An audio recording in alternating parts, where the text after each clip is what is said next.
Aquellos que hemos ido a Oxapampa alguna vez, hemos llegado a los 4.800 metros de altura de Ticlio y hemos descendido hacia la selva, sabemos lo que es lo maravilloso de ese paisaje, esa sensación mágica que se encuentra ahí.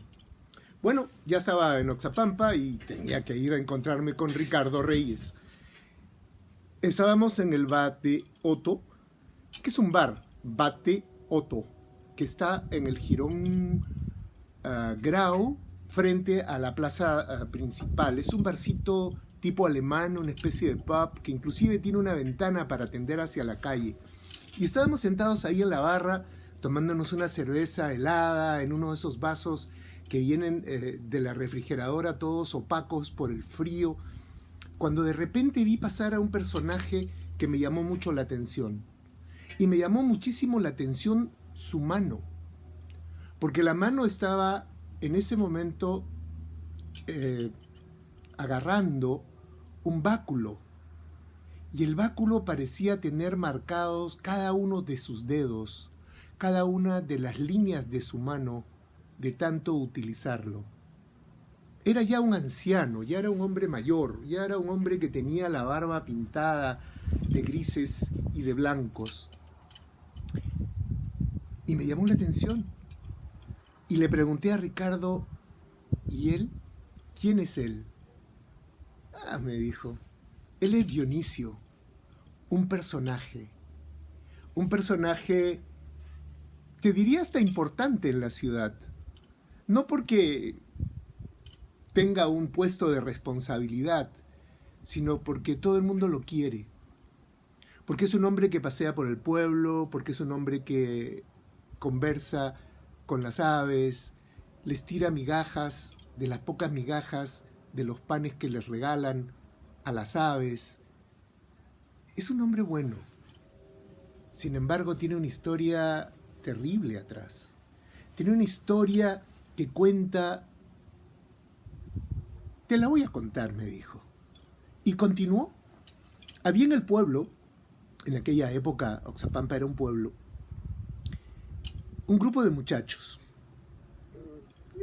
de 10 años, 12 años, 7, 6, 5, una cosa así por el estilo, niños curiosos que decidieron ver dónde vivía Dionisio.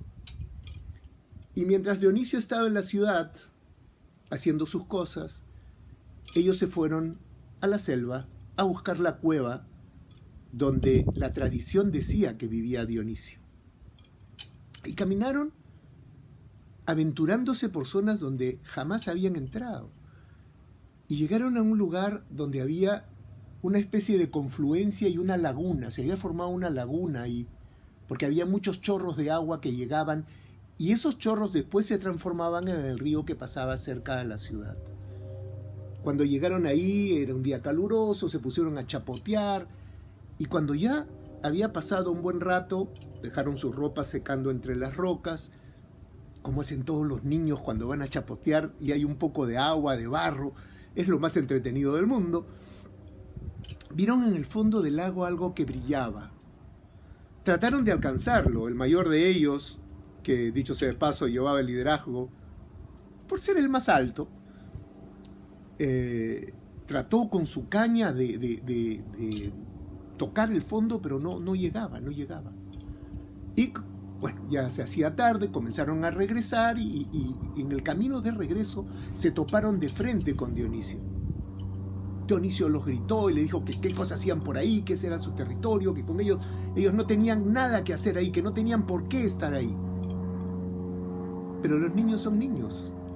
Si bien es cierto que en ese momento se asustaron y partieron a la carrera, perdiéndose todo grado de autoridad entre el mayor y el menor, y solamente la velocidad de sus piernas les dio ventaja, al día siguiente ya estaban pensando cómo volver a hacer la aventura, cómo regresar a encontrar el lugar donde vivía Dionisio. Al día siguiente o unos días después, lo vieron a Dionisio en el pueblo, siempre con su vara perfecta, donde su mano encajaba en cada ranura del báculo, o el báculo había perdido su fuerza por la fuerza de los dedos de Dionisio. Y decidieron seguirlo. Ese día ya los dos que tiraban piedras en el río para hacerlas volar dejaron de hacerlo. El otro que tenía conectado un iPod a los oídos y vivía perdido en su mundo musical, dejó de hacerlo.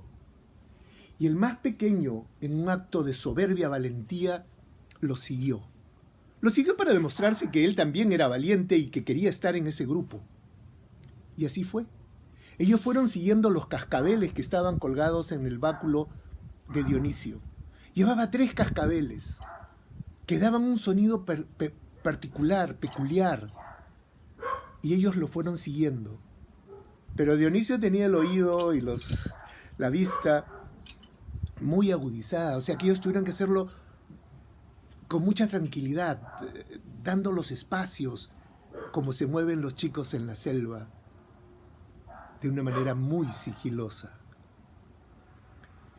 De repente llegaron a esta laguna donde había estado días antes el grupo y vieron que Dionisio sacaba de esa bolsa que colgaba en la punta del báculo junto a sus 3 cascabeles, de ese trapo sucio, tan sucio como la ropa que él usaba, una esfera dorada.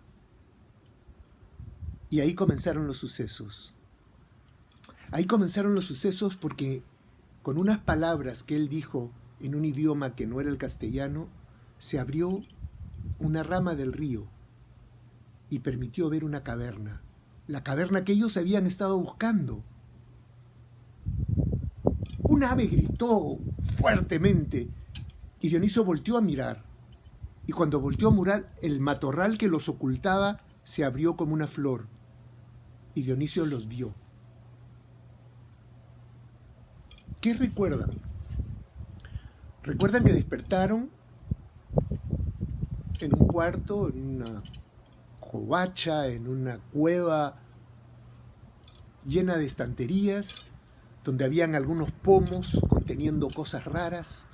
Había un olor muy peculiar, un olor muy fuerte, como a yodo, como a humedad, y de repente lo vieron a Dionisio sentado en el medio de la habitación, donde había abierto una caja, y en el medio de la caja había una vara de aproximadamente 1,25 m y de un grosor equivalente a la muñeca de un niño,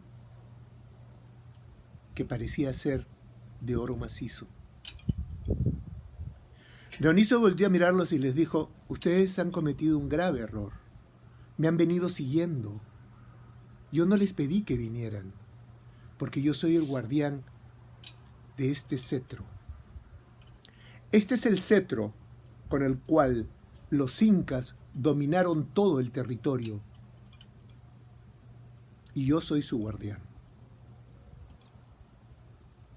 Y ustedes van a perder la memoria de lo que pasó aquí.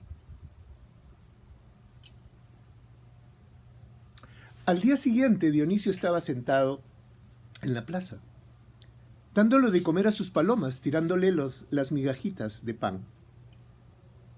Aparentemente no se daba cuenta que a su alrededor el pueblo estaba totalmente aturdido por la pérdida de 5 muchachos que se habían internado en el bosque. ¿Que cómo nos enteramos de esto? Me contó Ricardo, que 18 años después, el menor, el más pequeño, por alguna de esas razones del destino, recuperó la memoria. Y de ahí vino la historia.